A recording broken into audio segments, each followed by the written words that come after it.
Vamos entender o que significa uma magia, né? Como isso é feito e por que que nos atinge, como fazer para não ser atingido, certo?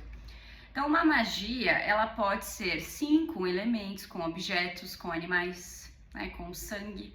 Existem algumas religiões no Brasil e antigamente, em civilizações anteriores, se faziam rituais com animais principalmente, mas também a gente sabe que haviam sacrifícios humanos ainda lá no tempo do Antigo Egito.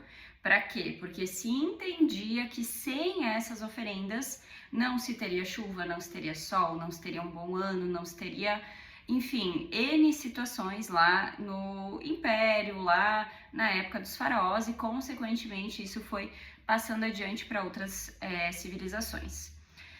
Uma magia significa assim, você concentrar uma intenção muito forte direcionada para algo ou alguém, para uma pessoa muito específica ou para uma situação específica que se queira viver ou que se queira abafar, diminuir, controlar, enfim. O que a gente vê muito aqui no Brasil são magias, são amarrações, são coisas no sentido amoroso, de tirar alguém da outra pessoa, de fazer alguém vir ou voltar para você ou para o outro, enfim, né? A força. Só que aí nós temos que entender que tudo aquilo que é forçado está contra o fluxo da vida, está contra o plano espiritual, porque o plano espiritual não vai deixar junto pessoas que não são para estarem juntos. A mesma coisa para quem faz magias ou já fez para um cargo, para um salário, para tirar de alguém uma promoção numa empresa, num concurso, enfim, coisas nesse nível. Tudo aquilo que a gente vai contra o fluxo da vida, contra a fluidez, nós vamos ter uma consequência disso. Seja uma consequência prática, então você está plantando uma semente que ela é ruim. Você está fazendo mal para o outro. E isto vai voltar para você. Mas existe a consequência espiritual, que ela é muito pior. Porque quando você baixar a sua guarda, os seus pensamentos e sentimentos estiverem conturbados, a sua aura é como se ela abrisse. Se você conseguisse ver a sua aura, você entenderia que ela vai se abrir toda vez que você fica com raiva, que você surta, toda vez que você se autodeprecia, se critica, toda vez que você realmente baixa a sua guarda. Toda vez que você fica lá triste, pensativo, depressivo, toda vez que você entra no vitimismo, você abre esta guarda, você abre essa sua proteção, que é o seu campo energético. E aí, com isto, entram os obsessores. E se você fez uma magia, você vai estar bem acompanhada por obsessores, que são espíritos que desencarnaram, mas que não encontraram a luz, né? Que ficaram perdidos, vagando e que muitas vezes grudam em quem está encarnado por simples afinidade de pensamento, de raiva, de vingança, de revolta, de um vício. E esta é a primeira, né, consequência espiritual. A segunda é que você vai ter que prestar conta disso. Então você está fazendo algo ruim para outra pessoa. E aí, quando você desencarnar, esta conta vai chegar para você. Então, no plano espiritual, você vai ter que ficar um certo tempo, talvez ajudando espíritos mais perdidos do que você, mais negativos do que você. Você vai penar um pouco, né? Porque você não aprendeu a lição enquanto encarnado. Então, a lição do plano espiritual, ela é sempre mais profunda, ela é sempre pior. Mas aí você vai dizer assim, não, mas eu não faço essas magias, eu não fui lá numa esquina e fiz uma oferenda, eu não fui lá matar um bicho, eu não peguei velas, barbantes e sei lá mais o que. E não fiz nada pra ninguém. Pois é, só que sabe qual é a principal magia que a gente faz pro outro? E Hélio Couto já nos fala isso. E todo mundo que entende o plano espiritual, entende o poder de um pensamento sequer, sabe que é real. Toda vez que nós direcionamos um pensamento negativo para alguém, de raiva, de inveja, de difamação, de fofoca, é como se fosse uma flecha. Você está jogando aquilo para um endereço energético. E o que é isso? A pessoa que você pensou, a pessoa que você mentalizou. Então, magia é uma coisa que todos fazem. Algumas pessoas gastam para isso, algumas pessoas pegam elementos, bichos, objetos e coisas, e outras fazem com o pensamento. Toda vez que você pensa algo ruim e negativo do outro, seja um colega, seja um pai, uma mãe, seja sei lá quem for, seja uma pessoa que você está vendo na rua agora, o seu pensamento, ele é uma intenção. Você não se dá conta. Pense sobre a seguinte frase: quero que você morra. Quem aí nunca pensou uma frase dessas? Quero que você morra.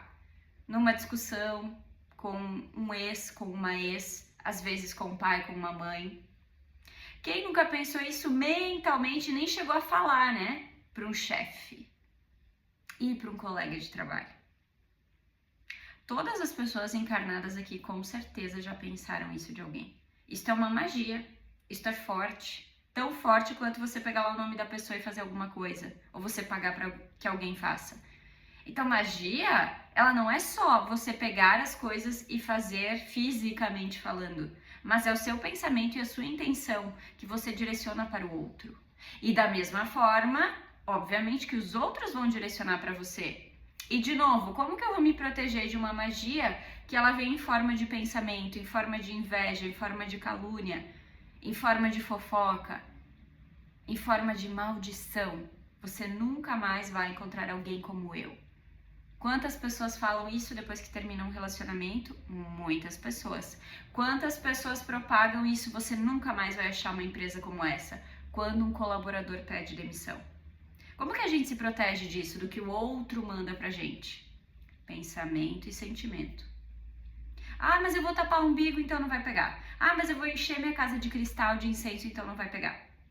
Negativo, vai pegar.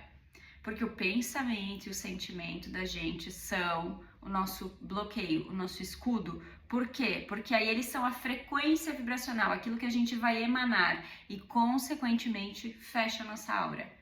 Quanto mais elevada a frequência vibracional, então tem que estar acima do medo.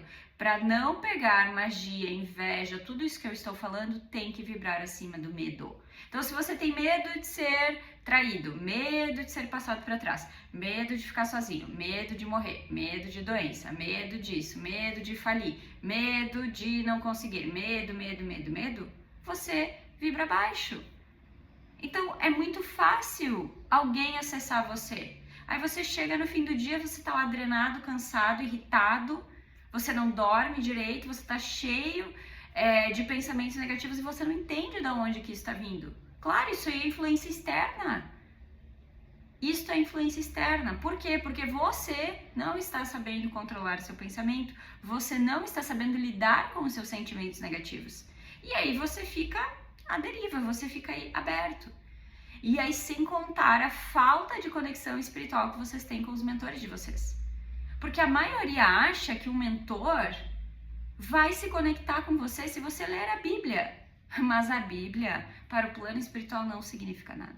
Para o plano espiritual, significa o seu pensamento e o seu sentimento, que é a sua frequência vibracional. É como se fosse o seu código de barras. Então, você se atrai ou repele para guias, mentores e anjos com base no seu pensamento e sentimento, na sua frequência vibracional. E de novo, quem vibra medo não se conecta com nenhum mentor, com nenhum guia, com nenhum anjo da guarda. Isto independe de religião. Aliás, se você é uma pessoa que ainda está bitolada dentro das religiões, você não é desperto, você não é evoluído.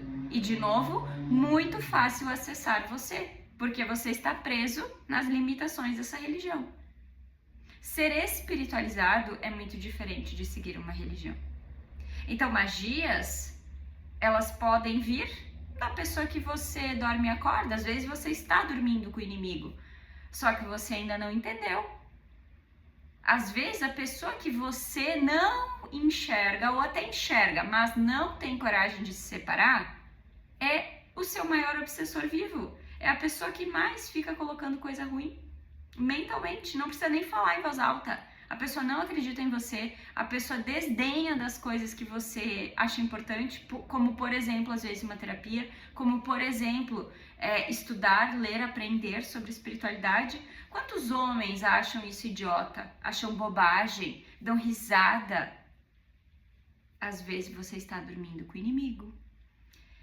Então, magia é uma coisa que você atrai e você tem o poder de tirar da sua vida. Existe constelação sistêmica para tirar magia. Na constelação a gente vê se tem magia. Na mesa de Arcanjo Miguel a gente vê se tem magia. E algumas magias a gente consegue tirar com a mesa, outras não. Outras são mais potentes, então exige primeiro uma constelação para que se devolva isso para o sistema da pessoa que fez isso. E envolve muita lapidação de pensamento. Então é assim que você vai se proteger. E é assim que você vai limpar a sua energia. E cuidado, né, para que você não seja a pessoa que está direcionando magia para os outros.